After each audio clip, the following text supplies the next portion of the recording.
Welcome to After Dark Crime and Mystery. No AI was used in these recordings. In September 1978, a handsome photographer named Rodney Alcala walked into the set of The Dating Game, a popular TV show where contestants competed for a date with an eligible bachelorette. The host introduced them with a smile. A successful photographer who enjoys motorcycling and skydiving. Alcala charmed his way through the questions, flashing a confident grin at the camera, and he won. The bachelorette, Cheryl Bradshaw, chose him over two other contestants, but she never went on that date. Years later, she would tell reporters that something about him felt wrong. He was creepy, she said simply. What Cheryl couldn't have known, what no one in that TV studio knew, was that two women already lost their life to Rodney Alcala before he became the winning bachelor on national television. And in the year following his TV appearance, there would be three more victims.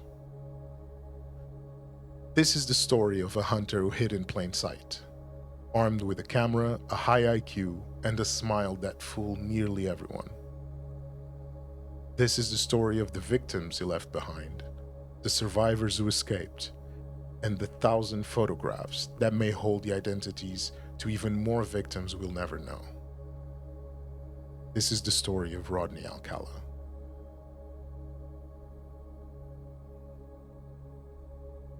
Rodney James Alcala was born in San Antonio, Texas in 1943. His father abandoned the family when Rodney was young, and his mother moved the children to Los Angeles in 1954.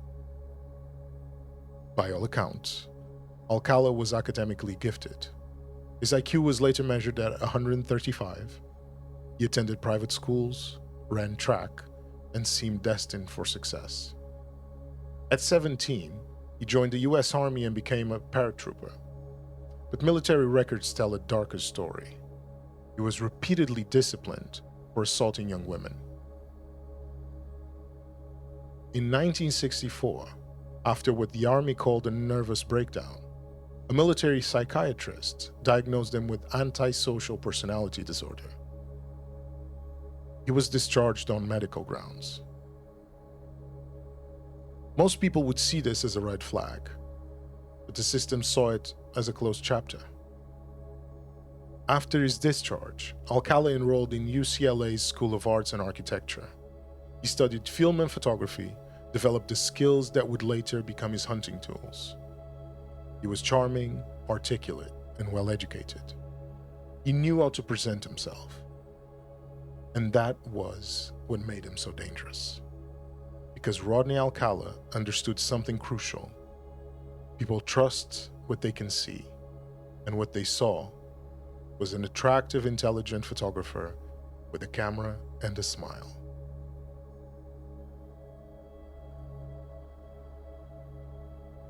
On September 25, 1968, a motorist named Donald Haynes was driving through Hollywood when he saw something that made him pull over and call the police. A man, Alcala, had just lured an 8-year-old girl named Tali Shapiro into his apartment. Tali lived in the Chateau Marmont with her family. She was walking to school when Alcala pulled up beside her and told her he knew her parents. Trusting him, she got into his car. When the police arrived at Alcala's apartment, they found Tali unconscious in a pool of blood.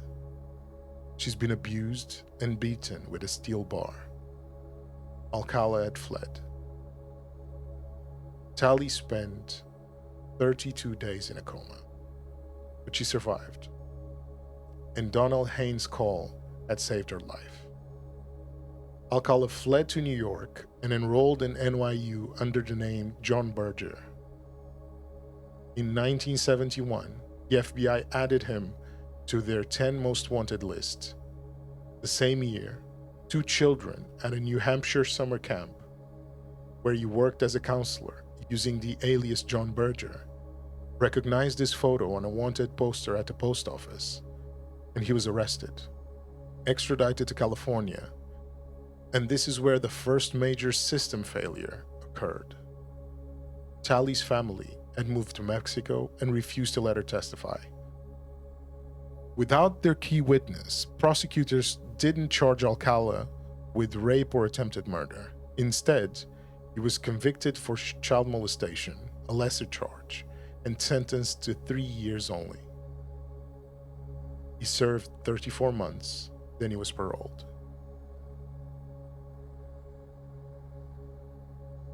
Less than 2 months later, he was arrested again for assaulting a 13-year-old girl who thought she was getting a ride to school. He served 2 more years and was released in 1977 as a registered offender. Just think about that timeline for a second. An 8-year-old nearly lost her life. A 13-year-old assaulted. And after less than 6 years of total prison, he walked free. But here's the most incomprehensible part. In 1977, his Los Angeles parole officer gave him permission to travel to New York, a repeat offender, a known flight risk, free to cross the country. While living in New York in 1971, before his arrest at the summer camp, Alcala had crossed paths with Cornelia Creeley, a 23-year-old TWA flight attendant who was moving into a new Manhattan apartment. It's believed she accepted his help moving furniture. Her body was later found in her apartment, strangled with her own nylon stockings. Her case would remain unsolved for the next 40 years. In July 1977, just 1 week after his parole officer allowed him to travel to New York, Ellen Jane Hoover disappeared. Ellen was 23 years old, the goddaughter of Dean Martin and Sammy Davis Jr., and in her datebook, an appointment with John Berger on the day she vanished. Her remains were found a year later, buried under rocks overlooking the Hudson River. But Alcala wasn't just killing, he was documenting. Throughout the late 70s, Alcala worked as a typesetter at the Los Angeles Times and posed as a professional fashion photographer. He approached hundreds of young women, teenage girls and boys, convincing them to pose for his portfolio. Many of these photo sessions took place in remote locations. Many of the subjects were partially or completely nude. A co-worker at the Times later recalled seeing the photos. When I asked why he took them, he said their mothers asked them to. I remember the girls were naked. One survivor, Leanne Leadham, was 17 when Alcala photographed her in 1979. He said he was a professional, she explained. So in my mind, I was being a model for him. The camera wasn't just a prop, it was a weapon. It gave him credibility, access, and trust. It put young women at ease. It allowed them to isolate them in remote locations where no one could hear them scream. Between 1977 and 1979, 5 more young women were victims of Alcala in California. Jill Barcombe, 18, a runaway from New York. Georgia Wigsted, 27, a nurse. Charlotte Lamb, 32, a legal secretary. Jill Parento, 21, a computer operator. Prosecutors later described this method. He would strangle victims until they lost consciousness, wait for them to revive, then do it again, sometimes repeating the cycle multiple times until the inevitable happened. In February 1979, 15-year-old Monique Hoyt accepted a ride from Alcala in Riverside County. He drove her to a remote area in Joshua Tree, photographed her, abused her, beat her with a rock, and somehow she managed to escape when he stopped at a gas station. She reported the attack Alcala was arrested, but his mother posted bail. And only 4 months later, he killed again.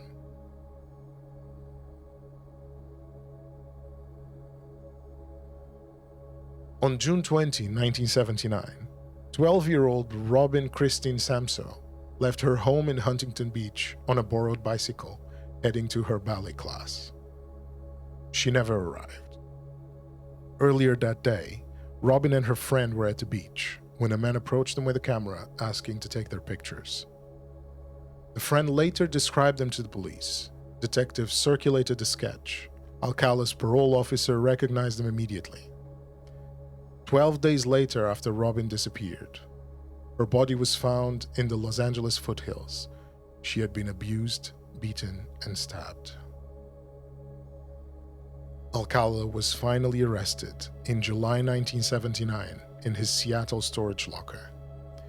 Investigators found jewelry, earrings that would later be linked through DNA to Robin Samso and Charlotte Lamb. They also found something else: over 1,000 photographs of women, teenage girls, and boys. Many were sexually explicit.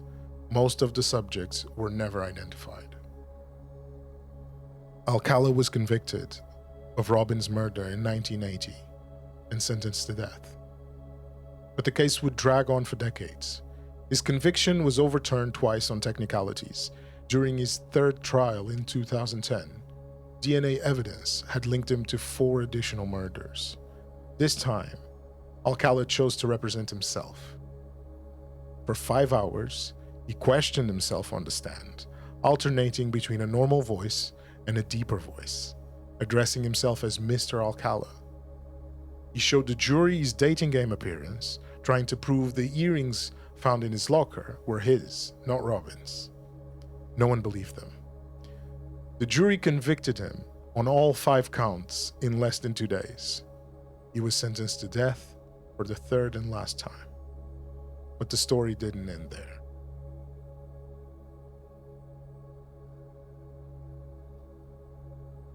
In 2010, Huntington Police and New York City Police Departments released 120 photographs to the public asking for help identifying the subjects. Approximately 900 additional photos couldn't be released because they were too explicit. In the first few weeks, 21 women came forward to identify themselves. They were alive. They had survived their encounters with Alcala, but at least 6 families said they recognized loved ones who had disappeared years ago and were never found. In 2013, one photo led to the identification of Christine Ruth Thornton, a 28-year-old woman who was 6 months pregnant when she disappeared in 1977. Her remains had been found in Wyoming in 1982, but they weren't identified until her sister recognized her in one of Alcala's photos. To this day, most of the people in those photographs remain unidentified. Police believe there may be additional victims. The true number of Alcala's victims could be as high as 130. Rodney Alcala died of natural causes in prison in 2021 at the age of 77. He was never executed. So what do we learn from Rodney Alcala's story? First, that predators don't always look like monsters. They can look successful, charming, smart, good-looking, creative. They can have credentials that make them trustworthy. Alcala had a camera, college degree, a smile, and he knew how to exploit the benefit of the doubt. Second, we can learn that systemic failures have names. Tali Shapiro, the 13-year-old whose assault should have kept him locked away. Every woman he killed after 1977 died because a parole officer gave a violent, repeat sex offender permission to travel across the country. And third, that some victims never get their names back. Those photographs, 1,000 faces frozen in time, are a haunting reminder that we may never know the full scope of what he did. If someone approaches you or someone you know with promises of professional photography, modeling opportunities, or help that feels a little bit too convenient, trust your instincts. If in any professional or unprofessional setting, your instincts make you feel like something isn't right, don't hesitate to listen to your instincts. Cheryl Bradshaw did, and it saved her life. Thank you for listening. Until the next time. Good night.